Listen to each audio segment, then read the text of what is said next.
Bismillahirrahmanirrahim. Assalamualaikum warahmatullahi wabarakatuh. Alhamdulillahirabbil alamin. Wassalatu wassalamu ala asyrafil anbiya'i wal mursalin wa ala alihi wa ashabi ajmain. Amma ba'du. Yang kami hormati Bapak Syahril selaku dosen pengampu mata kuliah kebijakan moneter dan fiskal dan teman-teman yang kami banggakan. Pertama-tama, marilah kita panjatkan puja dan puji syukur kita kehadirat Allah Subhanahu wa taala yang telah memberikan nikmat serta hidayahnya sehingga kita dapat bertemu lagi di perkuliahan kita pada pertemuan ke-8 ini. Salawat beriring salam tak lupa kita junjungkan kepada Nabi Muhammad SAW yang kita nantikan syafaatnya kelak di yaumul akhir. Baiklah teman-teman, di sini kami dari kelompok 8 yang beranggotakan Ardila Damayanti, Faridatul Islami, dan Sawitri Kurniasi akan menjelaskan peredaran uang, lembaga keuangan, dan sektor real. Uang memiliki peran yang sangat penting bagi perekonomian Indonesia. Tanpa uang kita tidak bisa melakukan apapun. Jadi di Indonesia tidak ada permintaan ataupun konsumsi rumah tangga. Teman-teman tahu nggak sih definisi uang itu apa? Jadi definisi uang dibagi menjadi dua. Yang pertama yaitu berdasarkan hukum. Maksud dari definisi uang berdasarkan hukum yaitu alat transaksi yang sah yang sudah ditetapkan oleh undang-undang. Yang kedua dari fungsi. Fungsinya yaitu sebagai alat tukar baik dalam perdagangan ataupun bayar utang piutang. Sedangkan uang memiliki 4 fungsi. Yang pertama yaitu sebagai alat tukar, yang kedua sebagai daya beli, yang ketiga sebagai satuan hitung, dan yang terakhir sebagai ukuran untuk pembayaran di masa depan. Sedangkan mata uang, definisi dari mata uang adalah seluruh uang yang sudah dikeluarkan dan diedarkan oleh bank sentral. Bank sentral mengeluarkan 2 jenis uang. Yang pertama yaitu uang kartal yang terdiri dari uang logam dan uang kertas yang biasanya kita pakai untuk kebutuhan sehari-hari. Sedangkan yang kedua yaitu uang giral, yaitu berbentuk surat-surat penting yang juga dikeluarkan oleh bank sentral tapi untuk pembayaran di masa depan. Peredaran uang atau money supply bisa dibedakan menjadi dua pengertian. Yang pertama, uang beredar dalam arti sempit, dan yang kedua yaitu uang beredar dalam arti luas. Uang beredar dalam arti sempit adalah uang yang bisa langsung kita pakai untuk transaksi keseharian kita atau biasa yang disebut dengan uang kartal. Sedangkan uang beredar dalam arti luas yaitu arti sempit ditambah dengan deposito atau tabungan untuk transaksi kita di masa depan. Selanjutnya lembaga keuangan yang akan dijelaskan oleh saudari Ardila Damayanti. Baiklah, saya Ardila Damayanti NIM 50 11 90 akan menjelaskan materi lembaga keuangan. Lembaga keuangan dibedakan menjadi dua, yaitu lembaga keuangan perbankan dan lembaga keuangan non-bank. Lembaga keuangan perbankan yaitu bank.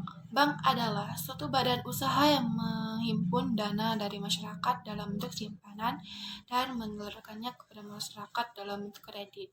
Fungsi-fungsi bank. Fungsi-fungsi bank ada 3. Yang pertama, menghimpun dana dari masyarakat. Artinya mengumpulkan atau mencari dana yang dengan cara membeli pada masyarakat luas dalam bentuk simpanan giro, tabungan, dan deposito. Yang kedua, menyalurkan dana dari masyarakat, artinya menyalurkan dana kembali yang telah dihimpun melalui simpanan giro, tabungan, dan deposito kepada masyarakat dalam bentuk pinjaman. Yang ketiga, memberikan jasa-jasa lainnya. Artinya, jasa ini diberikan untuk mendukung kelancaran kegiatan menghimpun dan menyalurkan dana baik secara langsung maupun tidak langsung terhadap kegiatan penyaluran kredit. Jenis-jenis bank. Jenis-jenis bank ada 2. Yang pertama, bank sentral.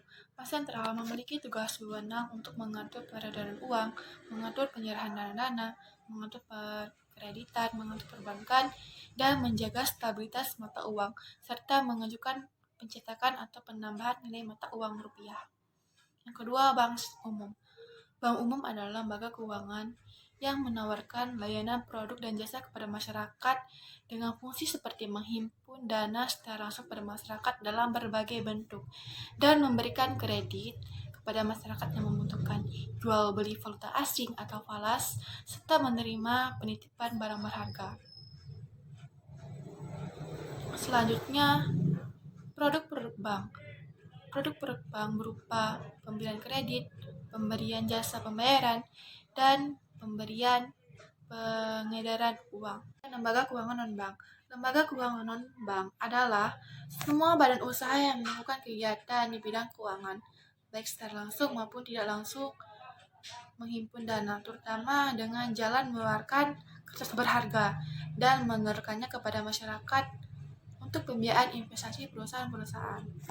Lembaga keuangan ini menyediakan jasa sebagai perantara antara pemilik modal dan pasar utang yang bertanggung jawab dalam penyaluran dana dan investor kepada perusahaan yang membutuhkan dana tersebut.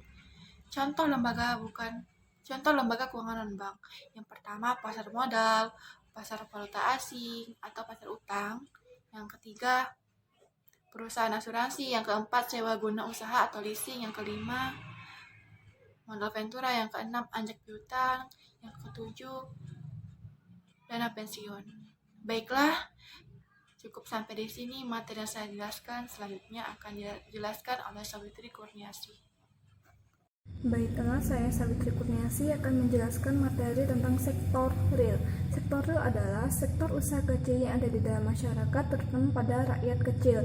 Di dalam sektor real terdapat dua sektor yang berperan penting, yaitu pertanian dan UMKM.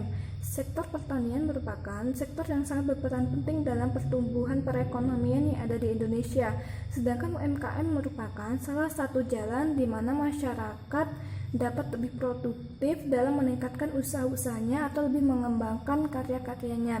Di dalam sektor real terdapat dua kebijakan, yaitu di dalam menghasilkan outputnya seperti barang dan jasa, sedangkan di dalam bidang subsektornya seperti pertanian, pertambangan, dan industri. Sekian penjelasan tentang materi sektor real.